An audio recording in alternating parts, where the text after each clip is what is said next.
Buenas tardes a todos. Soy Claudia Silva, actual presidenta de la agrupación, y quiero agradecer en nombre de todo el equipo su asistencia y darle la bienvenida a nuestro 9º webinar. Primero que todo, les vamos a dar unas pequeñas instrucciones para que se lleve a cabo esta sesión.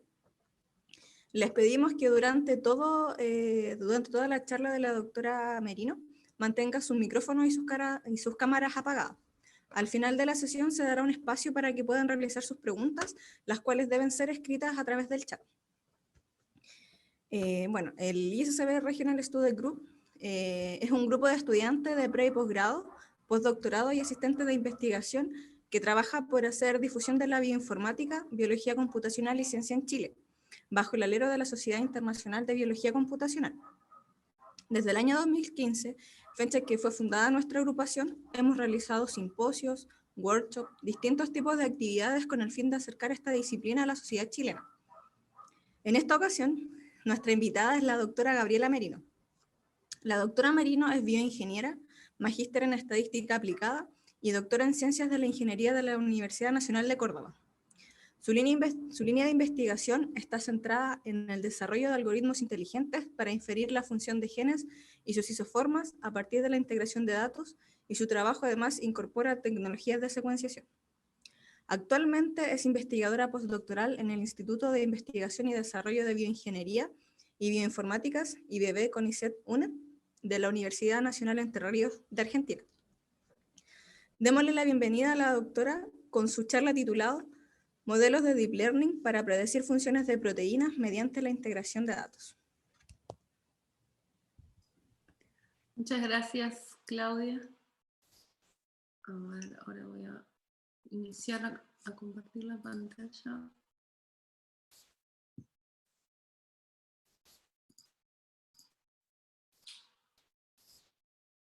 Ahí está. Cualquier cosa, si no la ven, me interrumpen y me dicen, por favor. Ahí está. Creo que se estaría viendo.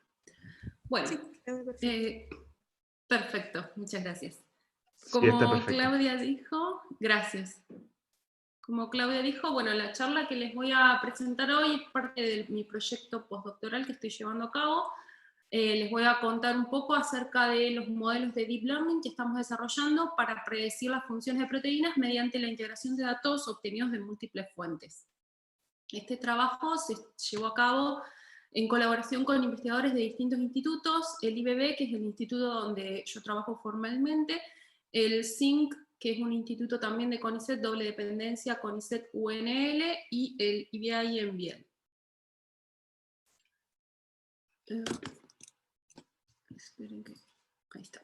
Bueno, un poco ya me presentaron, como les dijeron, soy bioingeniera de formación de grado, hice un máster en estadística aplicada y un doctorado en ciencias de la ingeniería, donde prácticamente trabajé en desarrollo de herramientas de bioinformática para análisis de datos de secuenciación de distintos tipos, aunque principalmente datos de RNA-seq, y actualmente estoy haciendo mi postdoctorado, cuyo título... No sé por qué tengo problemas para pasar ahí está. Cuyo título es Desarrollo de algoritmos inteligentes para inferir tanto funciones de genes y isoformas a través de la integración de datos.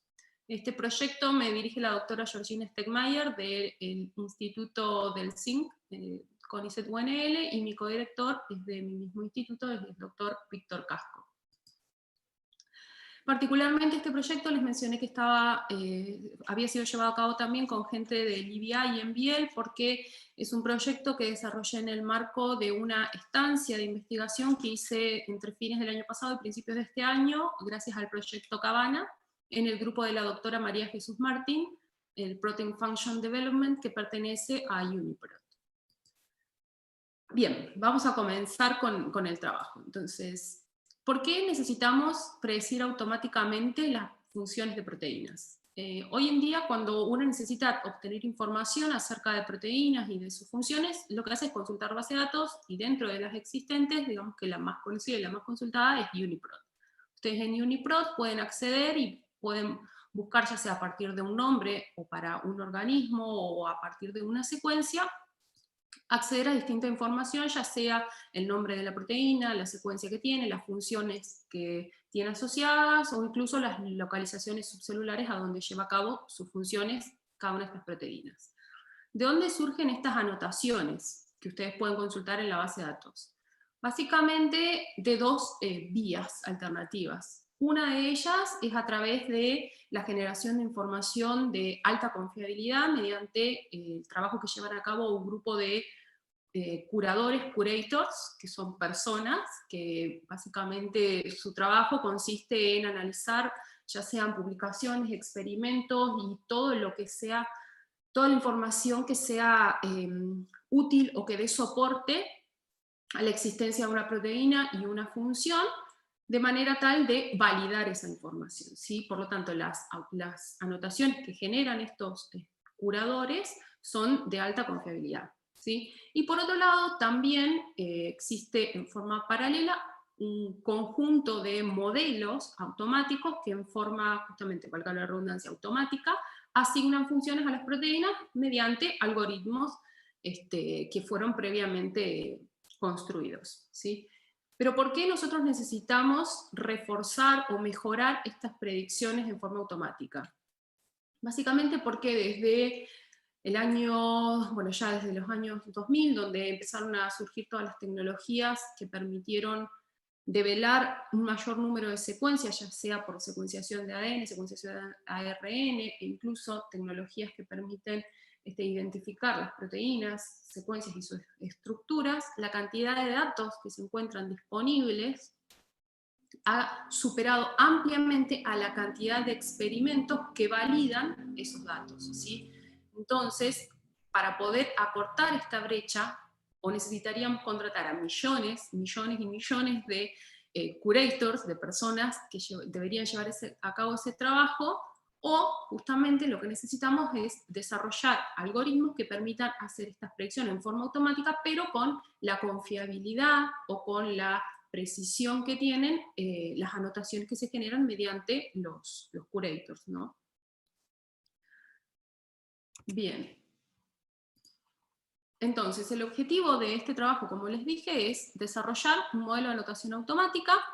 ¿Sí? Ese modelo va a tomar como punto de partida o como conocimiento datos de múltiples fuentes de proteínas de las cuales conocemos su función, de manera tal que una vez que ese modelo esté desarrollado, lo que nosotros queremos hacer es, para aquellas proteínas que no tienen función o que tienen su función incompleta, predecirles cuáles deberían ser esas anotaciones asignadas, ¿sí? Entonces, ahora mi idea es tratar de presentarles este problema por partes, ¿sí? Entonces, cuando hablamos de predicción de funciones de proteínas, básicamente, las funciones de proteínas en UniProt se especifican mediante anotaciones en base a Gene Ontology, ¿sí? Gene Ontology es una fuente de conocimiento, por así decirlo, que resume, ¿sí?, toda la información acerca de los procesos biológicos que llevan a cabo las proteínas, las funciones, los componentes celulares, es decir, los lugares de la célula en donde las proteínas llevan a cabo su función, e incluso las funciones moleculares o las funciones que llevan a cabo grupos de proteínas, ¿sí? Entonces, nuestro problema en realidad se puede dividir en tres problemas. Nosotros lo que queremos hacer es predecir anotaciones de proteínas en cada una de estas tres categorías, ¿sí? Bien, ¿a qué me refiero cuando digo datos de múltiples fuentes o datos de diferentes orígenes? En realidad hoy en día contamos con un montón de fuentes de datos que pueden ser utilizadas para construir estos modelos, ¿sí? Tenemos, como les dije, UniProt, Gene Ontology, Interpro, KEGG, Reactome, que son todas bases de datos de anotación, y a su vez tenemos un conjunto de repositorios, algunos de los que yo puse acá, en los cuales tenemos información de un montón de experimentos que ya han sido realizados que pueden ser utilizados para proveer información útil al modelo. Volviendo entonces al objetivo, ¿sí?, lo que nos faltaría ver es acerca del modelo de anotación automática. Bueno, particularmente en este caso nosotros estamos trabajando con modelos de redes neuronales profundas, ¿sí? Las redes neuronales profundas o el deep learning que se conoce, en realidad lo podemos ver como lo esquematiza este gráfico. Son un tipo de redes neuronales que a su vez son un tipo de algoritmo de Machine Learning que forma parte de lo que se conoce como inteligencia artificial, ¿sí?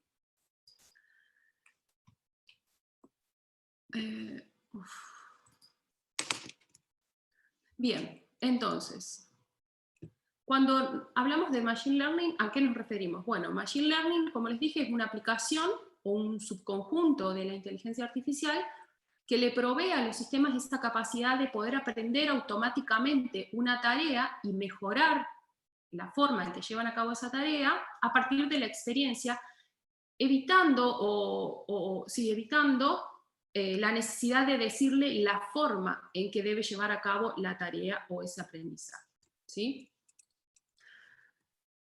Dentro de los algoritmos de Machine Learning, como les dije, las redes neuronales o las redes neuronales artificiales son uno de los posibles algoritmos.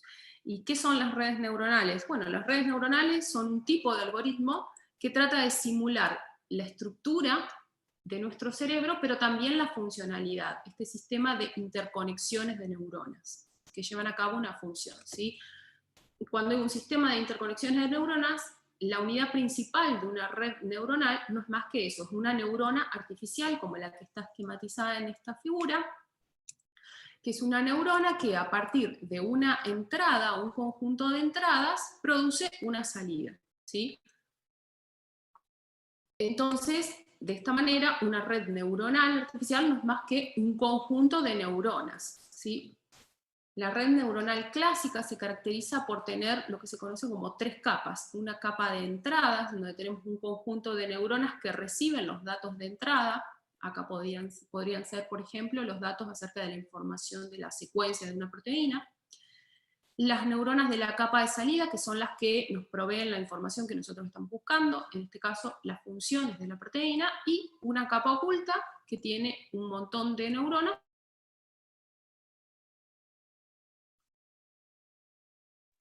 Bien, voy a retomar desde acá. 1000 perdones, la conexión hoy está bastante inestable. Entonces, lo que les decía es que... ¿Sí? ¿Alguien quiere hablar? No. Lo que les decía es que las redes neuronales profundas son un tipo de redes neuronales en donde tenemos más de una capa oculta, ¿sí? Entonces tenemos capa de salida, capa de entrada, perdón, capa de salida y un conjunto de capas ocultas que van a ser las responsables de aprender cómo a partir de una entrada definir una salida. También les comentaba que esta estructura de muchas capas ocultas es la estructura más sencilla de modelos de Deep Learning. Hay un montón de conformaciones diferentes que son útiles para diferentes problemas, pero a nosotros nos alcanza para el problema que les voy a presentar el día de hoy. Ahora bien, yo les dije que las redes neuronales tienen esta capacidad de poder aprender cómo resolver un problema sin tener que decirle el cómo hacerlo, ¿no? Entonces, ¿cómo hacen estas redes para aprender eso? Bueno, ese proceso es lo que se conoce como el training o el entrenamiento, ¿sí? El proceso de entrenamiento consiste básicamente en aprender los valores que van a tener cada uno de los pesos, cada uno de los pesos, ¿sí? Que son los que intervienen en la función que define qué salida debo considerar a partir de esta entrada, ¿sí? Y son los que conectan las distintas neuronas. Vieron que acá tenemos estos pesos. Bueno, todos estos pesos tienen que ser aprendidos, ¿sí? Y el proceso de entrenamiento consiste en encontrar los valores óptimos de esos pesos para que las funciones, ¿sí?, sean óptimas de manera tal que esa salida sea lo más representativa a lo que uno esperaría, ¿sí? Entonces, ¿cómo se hace esto? Bueno, inicialmente estos pesos se les designa un valor en forma aleatoria, a cada uno un valor diferente, o se los puede inicializar a todos en 0, dependiendo de la estrategia que se esté llevando a cabo. Lo que se hace después es decir, bueno, si yo tengo esta proteína que tiene estos datos de entrada, la salida tiene que ser esta, ¿sí? Entonces, una vez que tenemos cuál es la salida que la red nos está diciendo que debería tener la proteína, lo que hacemos es compararlo con la salida que nosotros sabemos que la proteína tiene, ¿sí? Es decir, comparamos lo que la red nos predice con lo que nosotros sabemos, ¿sí? ¿Se acuerdan que yo dije que lo que usamos para definir el modelo es la información de las proteínas que ya tienen anotación, ¿sí? Entonces nosotros conocemos cuál es la anotación de las proteínas y conocemos ahora lo que nos está dando el modelo. De esta comparación lo que hacemos es medir un error, ¿sí?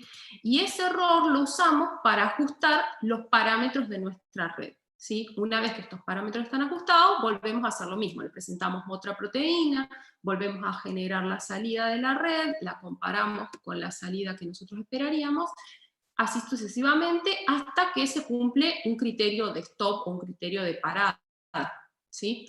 Una vez que eso está listo, entonces se dice que el modelo ya está entrenado y ya está listo para ser usado, ¿sí? Ahora bien, antes de ser usado, yo tengo que evaluar el modelo, es decir, determinar qué tan bueno es mi modelo, ¿sí? Y para hacer esa evaluación, lo que nosotros hacemos es tomar proteínas diferentes a las que usamos durante la etapa del entrenamiento, si es una proteína totalmente nueva para la red, obtener cuál es la salida que la red predice y compararla con la anotación que nosotros conocemos de nuevo de esa proteína. A partir de esa diferencia que encontramos entre lo que la red dice y lo que nosotros sabemos, es que podemos llegar a caracterizar a nuestro modelo, ¿sí? De manera tal de informarle a la persona que lo va a usar para hacer sus predicciones, qué tanta confianza, por así decirlo, puede tener sobre las predicciones que realiza. Bien, teniendo todo esto en cuenta entonces, ahora sí les puedo hablar del objetivo, de la propuesta que nosotros hicimos. Como les mencioné, nosotros como entrada usamos datos a partir de múltiples fuentes, a partir de la secuencia de las proteínas, datos de expresión, tenemos una red neuronal, que después vamos a ver un poco más su estructura, pero es una red neuronal profunda, y la salida que nosotros buscamos es son las anotaciones en la ontología de Go para esa proteína en particular, ¿sí? Ahora, ¿cómo representamos nosotros tanto los datos de entrada como los datos de salida? También es un punto crítico, porque hay muchas formas de hacerlo y cada una de las formas nos va a dar un resultado diferente y nos puede permitir a su vez utilizar un modelo diferente, ¿sí? En nuestro caso, nosotros elegimos distintos tipos de datos para proveerle a la red como información de entrada. Por un lado, la secuencia de la proteína que tomamos a partir de UniProt. Por otro lado, las anotaciones de Gene Ontology en otras ontologías. Vieron que yo les dije que nosotros estamos tratando de resolver 3 problemas. Predecir las funciones de las proteínas en términos de procesos biológicos, predecir las componentes celulares, es decir, los lugares donde lleva a cabo la función de la proteína en cuestión, y a su vez predecir las funciones moleculares, ¿sí? Entonces, la información de esas otras ontologías las podemos usar también como datos de entrada. Y a su vez, también usamos datos de bases de datos de vías de señalización como Reactome, ¿sí? Y datos de expresión, ya sea de genes o de proteínas, a partir de repositorios como el Cancer Genome Atlas o CIPITAC. ¿Cómo representamos estos datos? Porque en realidad estos datos, si ustedes se bajan una secuencia, por ejemplo, una proteína, en realidad eso es una secuencia de aminoácidos, ¿no es cierto? O las anotaciones en la Gene Ontology son anotaciones términos Go. Entonces, ¿cómo hacemos para representar esto de forma numérica? ¿Sí? ¿Por qué digo numérica? Porque acuérdense que las redes neuronales son conjuntos de neuronas, y cada una de esas neuronas en realidad es como una función matemática. Tiene una entrada, le aplica una función y genera una salida, ¿sí? Entonces nosotros lo que necesitamos es representar toda esta información en términos numéricos, ¿sí? La forma que nosotros usamos para hacer esto es la siguiente, y es diferente dependiendo de cada tipo de dato, por eso se los presento en forma separada. Por un lado, las secuencias, lo que hacemos es decir, bueno, si quisiéramos representar cada aminoácido a partir de un número, uno tiene que tener cuidado a la hora de definir qué número le asigna a cada aminoácido, ¿sí? Porque ¿cómo determino yo que un aminoácido está más próximo que otro a partir de una distancia? Entonces, si yo quiero asignar valores numéricos, tengo que tener cuidado o tengo que tener cierto criterio a la hora de hacer esas asignaciones, ¿sí? Entonces, la forma en que nosotros resolvimos este problema fue determinando no la secuencia de cada proteína como dato de entrada, sino la distancia que hay entre distintas proteínas medida a través de la distancia de edición o la distancia de Levenshtein, ¿sí? La distancia de edición básicamente lo que hace es determinar cuántos cambios son necesarios para ir de una secuencia, de una palabra a otra, ¿sí? Por ejemplo, en esta imagen está ilustrado cuántos cambios necesitaría hacer para ir de la palabra intención a la palabra ejecución, ¿sí? Ya sea cambios en términos de lesiones, de eliminar una letra, sustituciones, de cambiar una letra por otra, o inserciones, agregar una letra, ¿sí? Si nosotros pensamos que las proteínas son palabras, entonces podemos calcular una distancia de edición midiendo los cambios que tenemos que hacer para ir de una secuencia proteica a otra, ¿sí? Entonces, de esta forma nosotros podemos obtener una matriz de distancias de edición, en donde las filas y las columnas son las proteínas, y lo que tenemos en cada uno de esos puntos de esta matriz son los valores de distancia, ¿sí? ¿Cómo representamos los datos de expresión? No sé si ustedes están familiarizados, pero los datos de expresión, ya sean de expresión de proteínas o de genes, de RNA-seq o de microarray, generalmente vienen en formato de matrices de expresión, en donde en filas tenemos los genes o las proteínas, y en columnas tenemos las muestras a donde fueron medidos, ¿sí?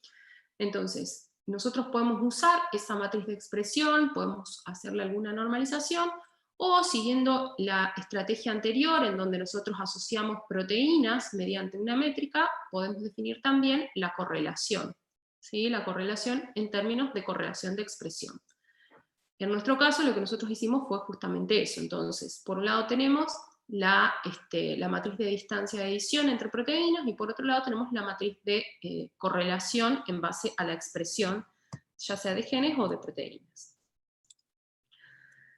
A su vez, para representar los datos de Reactome, lo que nosotros hicimos fue también definir matrices de asociación entre proteínas, pero en este caso son matrices de coocurrencia. Estas matrices, la información que tienen en cada una de estas celdas es el número de, en este caso, vías metabólicas anotadas en Reactome, en las cuales coinciden proteínas, ¿sí? Por ejemplo, esta proteína con esta proteína, que es ella misma, coinciden dos, es decir, esta va a estar anotada en dos, ¿sí? Y de las que están acá, solamente coincide con esta, ¿sí? Esta proteína, por ejemplo, está anotada en dos, ¿sí? Y coincide en una de esas vías con esta proteína, ¿sí? Y así sucesivamente, de nuevo, como una medida de asociación, ¿sí? Bien, entonces, como les decía, un detalle a tener en cuenta es que estas matrices lo que tienen es distancia todas las proteínas versus todas las proteínas, bueno, en este caso, coocurrencia, ¿sí? Ahora bien, no todas las proteínas, por ejemplo, tienen anotaciones en Reactome, o no todas las proteínas tienen anotaciones en Molecular Function. Entonces, un punto a tener en cuenta es que aquellas proteínas que no tienen anotación, en realidad en esta matriz van a tener todas columnas completamente nulas. Entonces, no vale la pena conservarlas, porque en realidad estamos aumentando la dimensionalidad del problema sin agregar información, ¿sí? Entonces, esas son eliminadas. Bien, ¿y cómo representamos eso acerca de cómo representamos los datos de entrada? Ahora bien, ¿cómo representamos los datos de salida? Los datos de salida yo les dije que son las anotaciones de una proteína en Gene Ontology, ¿sí? Entonces, en este caso, podría ser, por ejemplo, esta anotación, ¿sí? ¿Cómo hacemos para representar eso en forma numérica? Generalmente en un vector de ceros o unos, en donde cada uno de los elementos de ese vector es un nodo en el árbol de Gene Ontology, ¿sí? Que va a tener 0 si la proteína no está anotada en ese nodo, y 1 si sí está, ¿sí? Ahora bien, esto puede llevar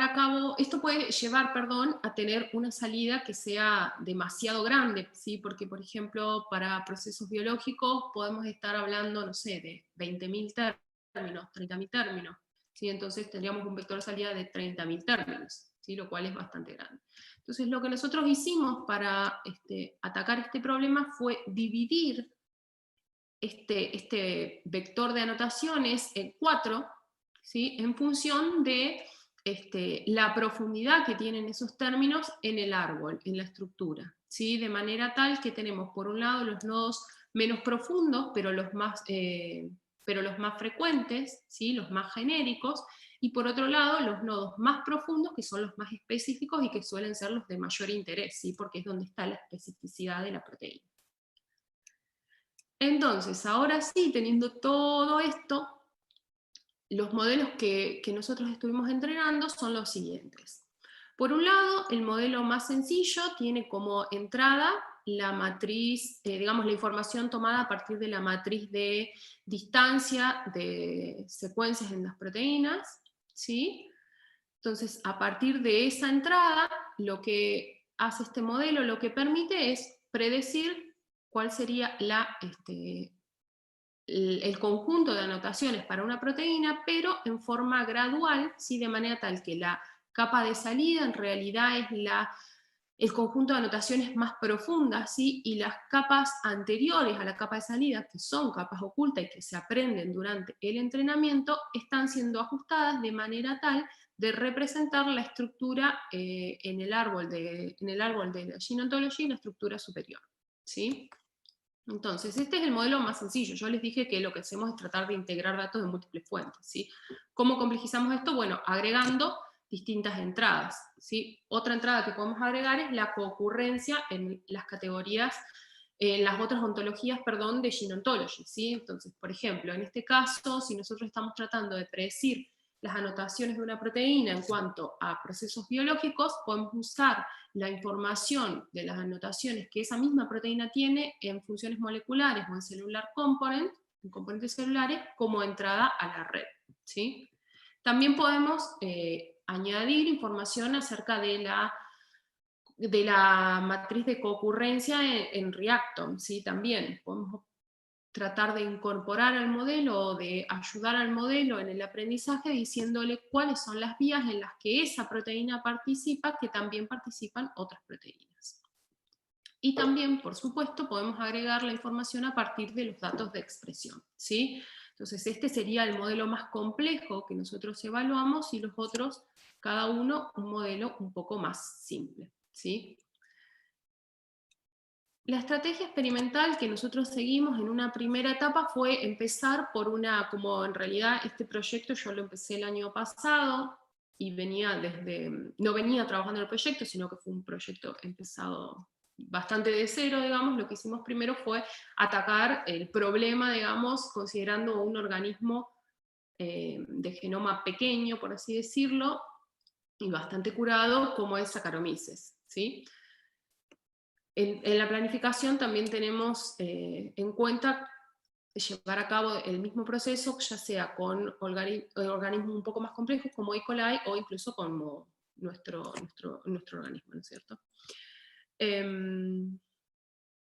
Una vez que seleccionamos la especie de interés, lo que tenemos que hacer es obtener todo el conjunto de datos que les mencioné anteriormente, obtener esas matrices, ¿sí? Hacer todo un procesamiento para seleccionar, bueno, cuáles son las proteínas que vamos a tener en cuenta, cuáles son las que están anotadas, qué anotaciones tienen para poder después generar esas matrices, encontrar cuál es el mejor conjunto de parámetros e incluso la mejor configuración para el modelo de Deep Learning y evaluar qué tan bueno es el modelo que elegimos, ¿no?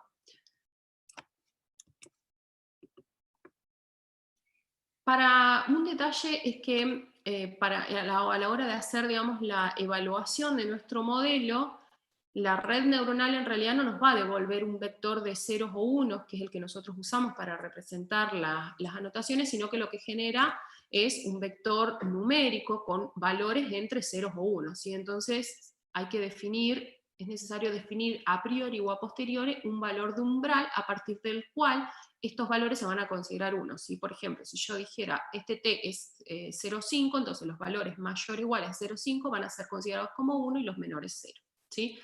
¿Para qué? Para poder hacer entonces la evaluación a partir de las métricas clásicas de evaluación, ¿sí? Como por ejemplo la sensibilidad, que lo que trata de hacer es de identificar cuántas de las anotaciones posibles para una proteína fueron identificadas, y de la precisión, es decir, de todas las anotaciones que se se le otorgaron a esa proteína, por así decirlo, cuántas son ciertas, ¿sí? Como les digo, estas medidas lo que se hace es calcularlas para cada proteína, ¿sí? Y a su vez, sí, para cada proteína, perdón, y para distintos thresholds, distintos umbrales. Una vez que se tienen esas medidas, lo que se hace es promediar a lo largo de todas las proteínas para obtener una sensibilidad promedio y una precisión promedia para cada umbral, y finalmente se obtienen los valores de F-score definidos mediante esta fórmula para cada uno de los umbrales, y se determina o se elige el valor máximo como medida de desempeño o de performance del modelo, ¿sí? Entonces, simplemente les presento esto porque las medidas que yo les voy a presentar son las que, en los resultados, perdón, las que les voy a mostrar son las que están aquí ilustradas. Particularmente los resultados que les voy a mostrar, como les dije, son del experimento en Saccharomyces. En particular, nosotros analizamos casi 5.800 proteínas. Los criterios que tuvimos en cuenta para elegir estas proteínas son que su secuencia está en UniProt-KB, en SwissProt, es decir, la secuencia está validada, ¿sí? Es una secuencia confiable, por así decirlo. Además, estas proteínas tenían datos en 72 muestras que obtuvimos a partir de este experimento extraído del repositorio SRA de NCBI. Este experimento, como les dije, tenía 72 muestras, correspondiente a 8 condiciones experimentales, cada una con 3 réplicas y 4 tomadas a 4 intervalos de tiempo diferentes. De estas 5.799 proteínas, particularmente 3.360 son las que tenían anotaciones en procesos biológicos, 4.200 las que tenían anotaciones en componentes celulares y 2.613 las que tenían anotaciones en molecular function, siempre hablando de gene ontology, y 1.459 son las que tenían anotaciones en reactome. En cuanto a la estrategia, digamos, que nosotros usamos y los parámetros que tuvimos en cuenta a la hora de ajustar el modelo, hicimos una validación cruzada con 3-fold, dividiendo el conjunto de entrenamiento en 70% de entrenamiento, 10 validación y 20% de test, y a su vez, estos datos que nosotros usamos para hacer esta validación cruzada durante la etapa de entrenamiento representan el 90% de las proteínas totales de esas 5.799, mientras que el 10% restante se usó como evaluación final, para la evaluación final, perdón.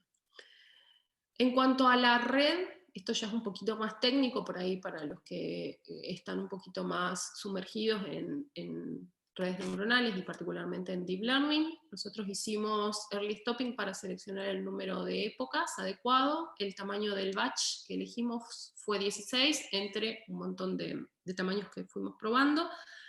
Como función de activación usamos la función ELU.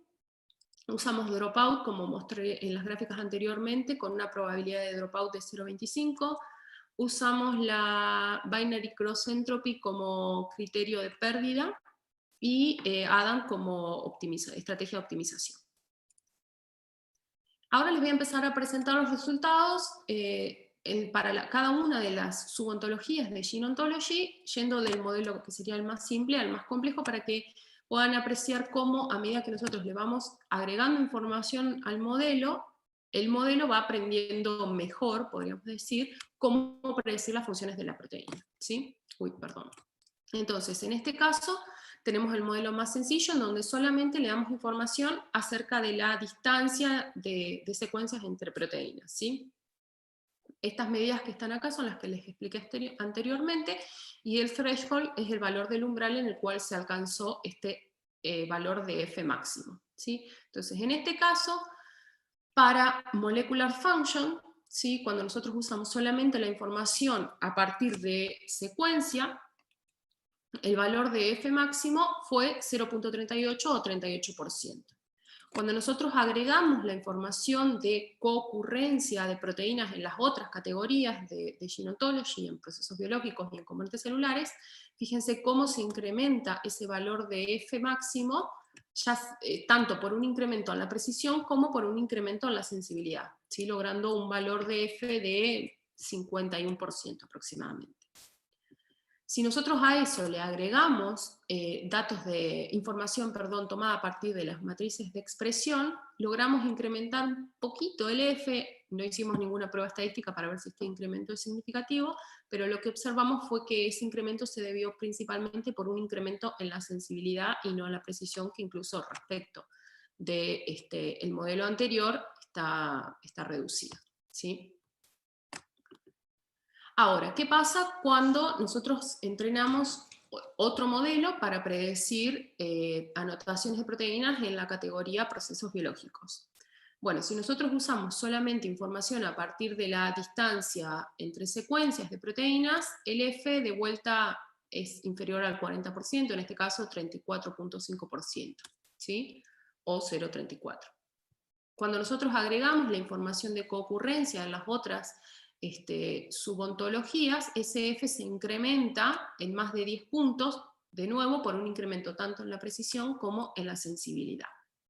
A su vez, si nosotros añadimos información tomada a partir de las anotaciones de las proteínas en Reactome, el F de vuelta se incrementa, ya no tanto como antes, pero logrando un 48%, fundamentalmente por un incremento en la sensibilidad, mientras que la precisión se mantuvo prácticamente igual.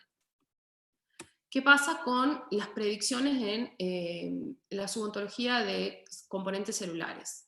Bueno, esta subontología es la más sencilla, ¿sí? Por eso es la menos ramificada y la más acotada, por eso generalmente los valores de las métricas ustedes van a ver que son superiores. Y en este caso, fíjense que cuando nosotros damos solamente información de la secuencia, el valor del F máximo es mayor a 0.6, es 0.626 o casi un 63%, ¿sí?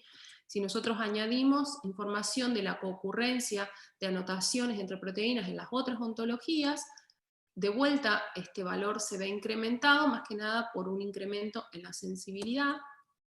Si nosotros añadimos información de Reactome, si bien no hay un cambio en el F, prácticamente, digamos, estamos iguales, sí notamos que hay un cambio en la precisión, lo cual es importante porque nos habla de que un modelo que, si bien es menos sensible, es decir, de todas las anotaciones posibles no encuentra todas, es bastante preciso, es decir, las anotaciones que nos informa son certeras, ¿sí? Y particularmente en este caso, cuando nosotros agregamos información tomada a partir de los experimentos de secuenciación, tanto de genes como de proteínas, lo que logramos es incrementar nuevamente el F, llegando a un valor superior al 65%, mediante un incremento, más que nada, en la sensibilidad, ¿sí? Si lo comparamos con el modelo anterior, y si lo comparamos con el modelo que presenté en este caso, donde teníamos distancia de secuencias y coocurrencia en las otras ontologías, hay un incremento en las tres medidas, ¿sí? Bien, ahora, ¿cómo podemos saber porque yo les puedo dar las medidas y ustedes podrían decir, bueno, pero en realidad un 60, y por ejemplo en este caso, un 66, un 67% en la precisión quiere decir que de 100 anotaciones que me da el modelo, 67 están bien y el resto están mal, ¿sí?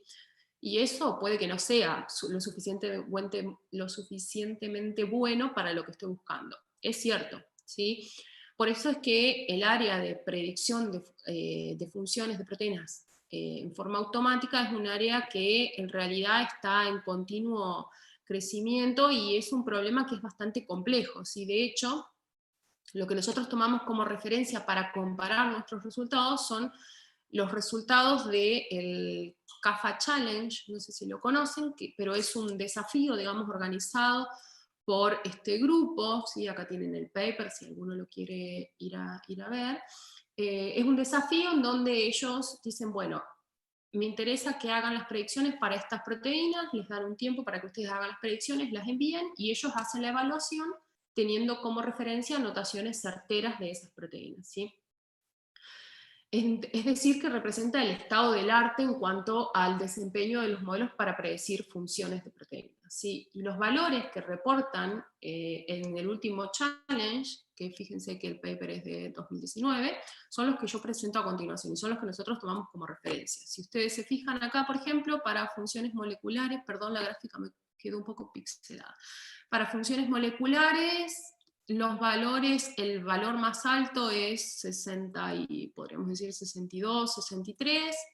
Para procesos biológicos, con suerte 40%, siempre hablando del F, y para componentes celulares 62, 64 quizás aquí, ¿no es cierto? Entonces, si nosotros nos ubicamos los valores que yo les mostré para los mejores modelos en cada uno de los casos, estaríamos en esas posiciones, ¿sí? Entonces podríamos pensar que, bueno, sí, lo hicimos, lo logramos. Bueno, en realidad no, porque es el primer experimento que nosotros hicimos y hay muchas cuestiones que hacen que el experimento no sea 100% comparable con los resultados que están reportados en este trabajo de donde se tomaron estas gráficas, pero consideramos que es un buen punto de partida, ¿sí? Entonces, ya yendo a trabajos futuros, ¿qué es lo que tenemos que hacer? ¿Qué es en realidad lo que estamos haciendo? Bueno, en realidad tenemos que probar los modelos en datos más complejos, digamos, ya sea en organismos más complejos, o hablando no de organismos ya, sino de reinos, o tomando todas las proteínas posibles, digamos. Particularmente ahora yo estoy trabajando en la predicción de funciones de proteínas, por un lado para proteínas de organismos eucariotas y por otro lado para proteínas de organismos procariotas. Otra cosa que es muy importante hacer es, ya sea durante el training como durante la evaluación, usar los datasets del CAFA, ¿sí? ¿Por qué? Y porque si yo quiero comparar mis resultados tomando como referencia estas gráficas que les reporté, tengo que tratar de hacer mi experimento lo más parecido, ¿sí? En eso también estamos trabajando. Y a su vez, otra cosa que nosotros notamos es que en realidad hay mucha variabilidad en lo que es el mundo de las proteínas, ya sea proteínas anotadas, proteínas parcialmente anotadas o proteínas no anotadas, hay mucha variabilidad, y por ahí es necesario, o se torna necesario, ¿sí? Partir el problema identificando grupos de proteínas, ¿sí? Es decir, tratar de hacer modelos que sean para, no tratar de predecir todos los casos posibles en un único modelo, sino tratar de hacer varios modelos que se ajusten para cada uno de esos grupos de proteínas, ¿sí? O grupos de términos Go. Medio siguiendo el lema divide y vencerás, ¿sí? En eso es en lo que estamos trabajando ahora.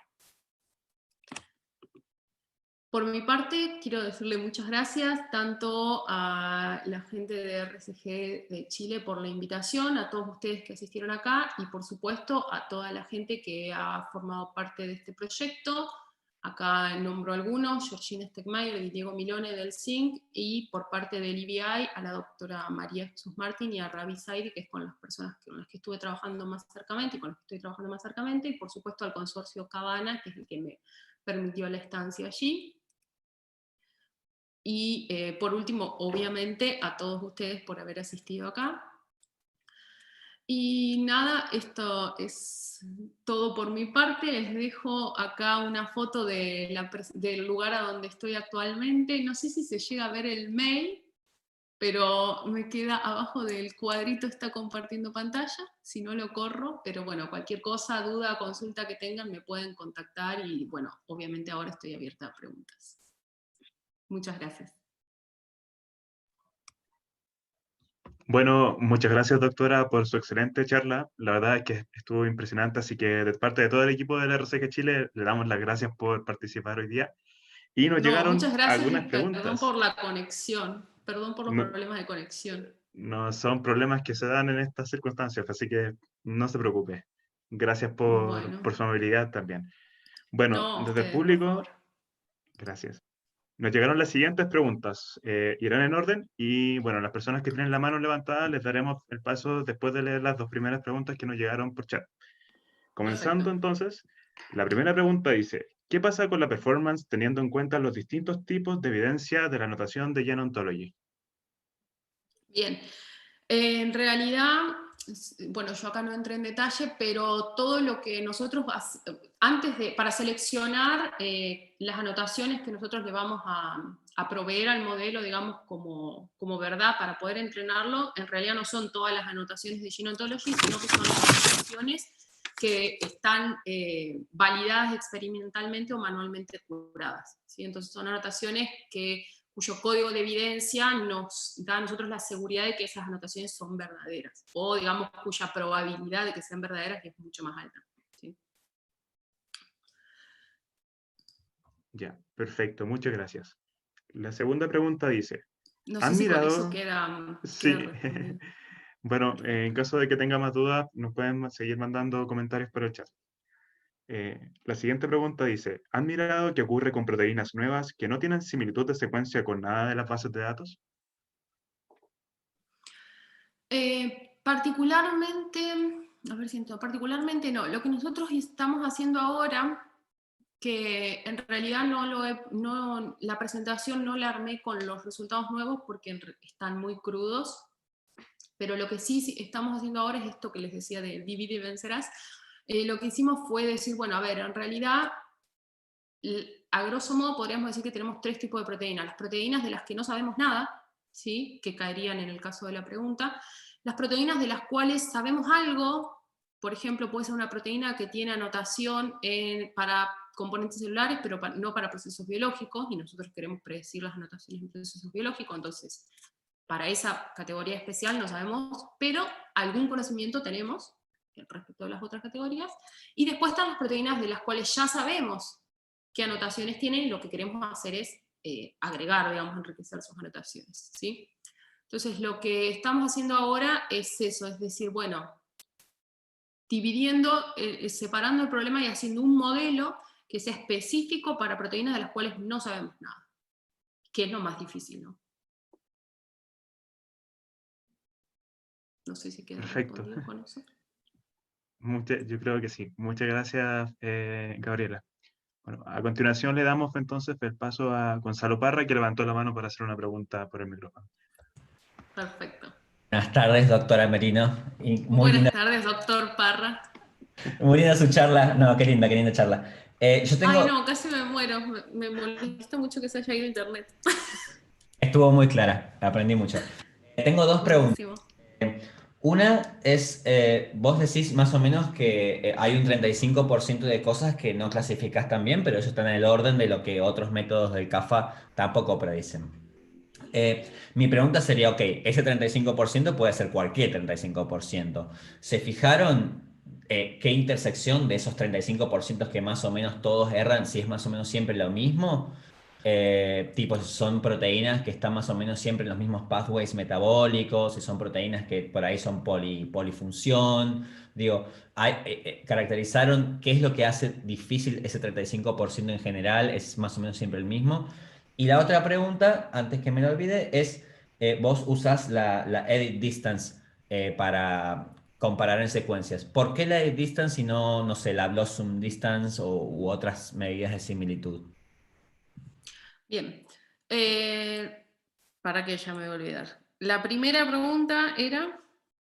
qué memoria de pajarito. 35% si... Bien, ahí está, 35%. Sí, no lo hicimos todavía, porque en realidad después empezamos, o sea, estos primeros resultados, ya te digo, eran muy preliminares, y cuando empezamos a escalar, ya a ir un poco más grande, los resultados empezaron a empeorar, entonces repensamos el problema y ahí empezamos en esto de dividir en distintos tipos, ¿sí? Pero sí, son criterios a explorar, y son varias las hipótesis que manejamos, porque en términos de anotaciones puede ser que vos o sea, si bien es cierto que lo más difícil es siempre, y desde la lógica también, digamos, desde la informática, por así decirlo, lo más difícil siempre es predecir lo más profundo, ¿sí? Las anotaciones más específicas. ¿Por qué? Porque son las menos representadas, ¿sí? Viste que la Gene Ontology tiene esa estructura de árbol en donde lo que está más arriba es lo más general, y si una proteína está anotada más abajo, también está anotada en esos términos superiores. Entonces esos términos superiores están sumamente representados en prácticamente cualquier conjunto de datos que vos tomes para entrenamiento. Y siempre lo más difícil es lo que menos representado está, o sea, seguramente viene de ahí el porcentaje, pero no lo evaluamos. Aunque está ahí en lista. El tema es que, claro, como empezamos a ver que los modelos no se estaban comportando tan bien como queríamos, nos replanteamos toda la estrategia de entrenamiento y demás, y bueno, ahora estamos trabajando en eso. Ahora sí están andando mucho mejor. Entonces, el análisis, digamos, después, que viene después, de decir, bueno, a ver, pero esto que no estás aprendiendo, ¿por qué no lo aprendes? No lo aprendes porque no fue suficiente el entrenamiento, porque pasa esto de que son proteínas que en realidad son similares desde alguna perspectiva, ya sea porque interactúan, no sé, en una vía o como dijiste, pero sí, digamos, puntualmente para esto que yo presenté, no. Y por otro lado, ¿por qué la distancia de edición y no otra? Porque de las que probamos era la que mejor nos daba, pero ahora estamos usando otra cosa. Eso me lo dejo como secreto. No, estamos tratando de usar embeddings también. Entonces, el embedding te permite a vos representar la secuencia a partir de un conjunto, de un vector numérico, pero no en la forma trivial que vos dirías, bueno, si es una A es un 1, si es una M es un 2, si es una T, sino que se aprende, ese embedding también se aprende a partir de una red neuronal. Muchas gracias. A vos. Perfecto, muchas gracias por la pregunta. Sí, gracias, Agustín Gonz. Maricaya pregunta, en base a esto último de dividir, ¿existe un grupo de proteínas donde el modelo prediga mejor? Sí. Si el modelo, si vos conocés información de la proteína, es más fácil. O sea, que si uno lo piensa en términos del problema, digamos, tiene lógica, porque supónganse que estamos hablando de dos términos en la ontología, uno que es padre de otro, ¿no? Entonces hay un término que es procesos biológicos, y que es el término general, y el término de abajo es regulación de procesos biológicos, ¿sí? Entonces, si el término está anotado en procesos biológicos, es muy probable que tenga que estar anotado en regulación de procesos biológicos, ¿sí? Entonces, si yo sé que la proteína está anotada en procesos biológicos, la probabilidad de anotarla en regulación de procesos biológicos va a ser más alta de que si yo no sé nada de la proteína, ¿me explico? Entonces, las proteínas de las cuales tenemos más información son las más fáciles generalmente de predecir. De hecho, incluso en el paper que yo les mencioné del challenge, ellos, las gráficas y los resultados que reportan son para proteínas que se llaman de no knowledge, de que no se sabe nada, y de repente, a partir de una de las release de la base de datos de UniProt, se les empieza a agregar esa función, ¿sí? Entonces, supónganse, hasta enero del 2020 esa proteína no tenía ninguna función asignada, y a partir de julio de 2020 tiene función, ¿sí? Para enero esa proteína no se sabía nada, y para ahora ya se sabe. Esas proteínas son las más desafiantes, digamos.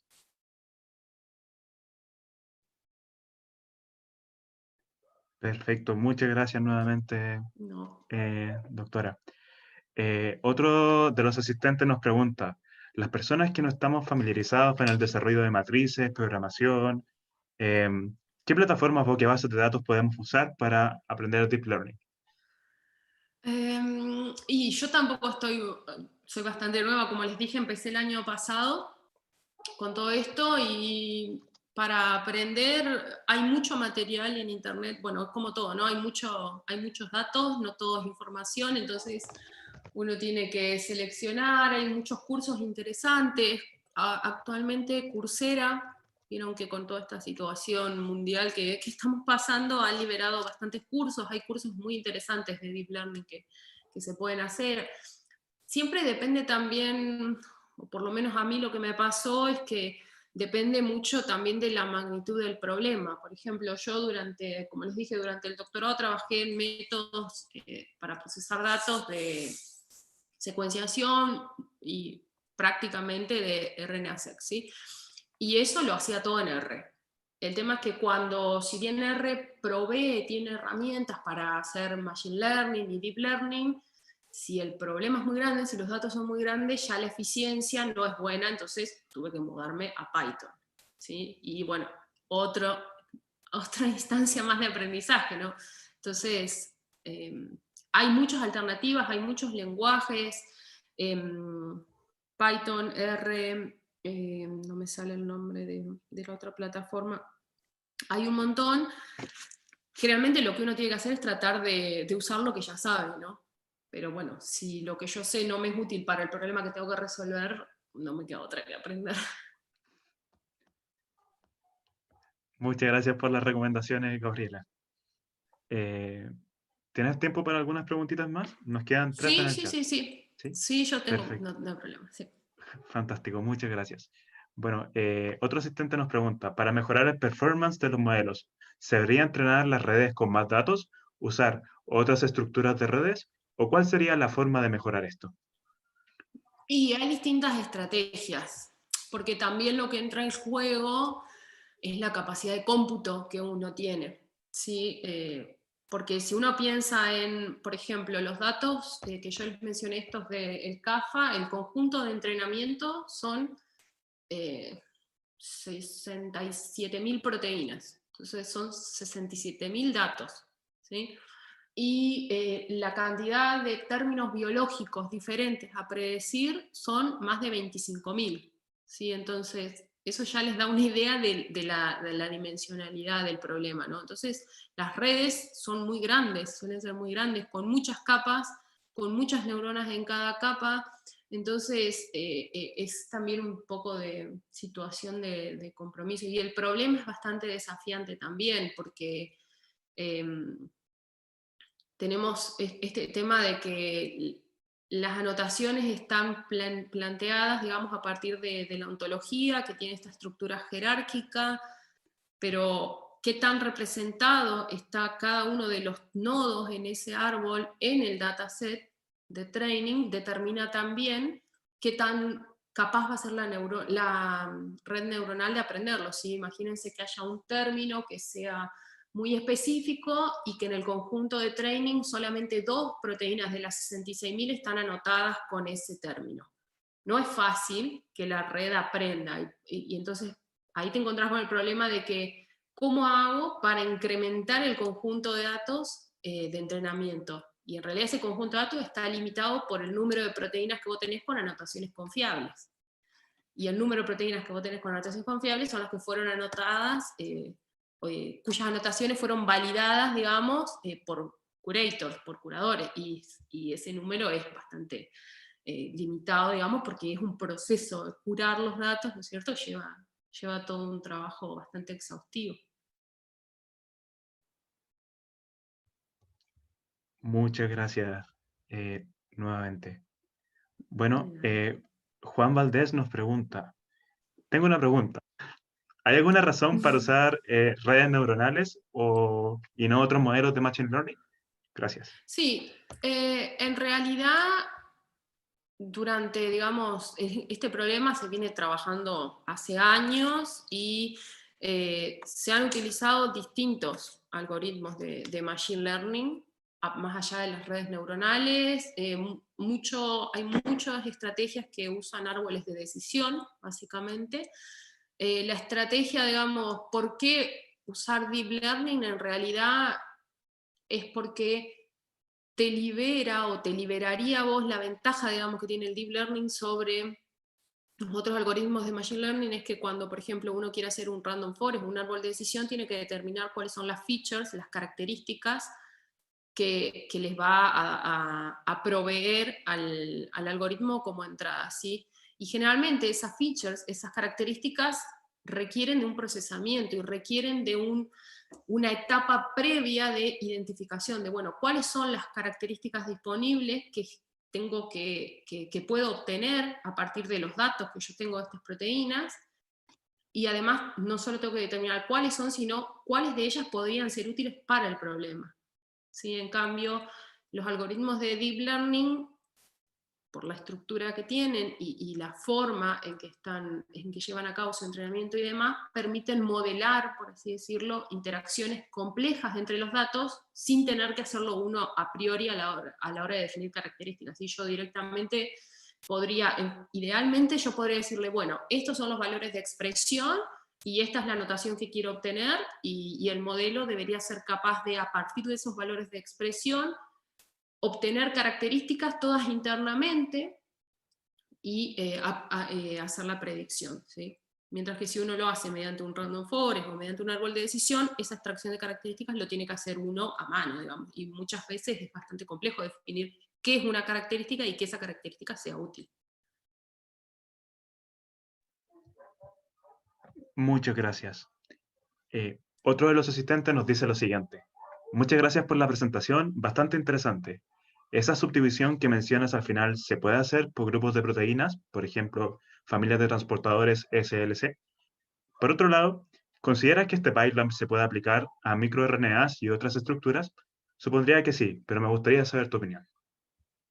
Bien, respecto de por grupos de proteínas, sí, nosotros particularmente no lo hacemos por grupos de proteínas, sino que lo que les decía es categorizamos las proteínas en función de qué tan bien anotadas están a la fecha, digamos a una fecha en particular, qué tanto sabemos de esas proteínas, qué tantos datos tenemos. Lo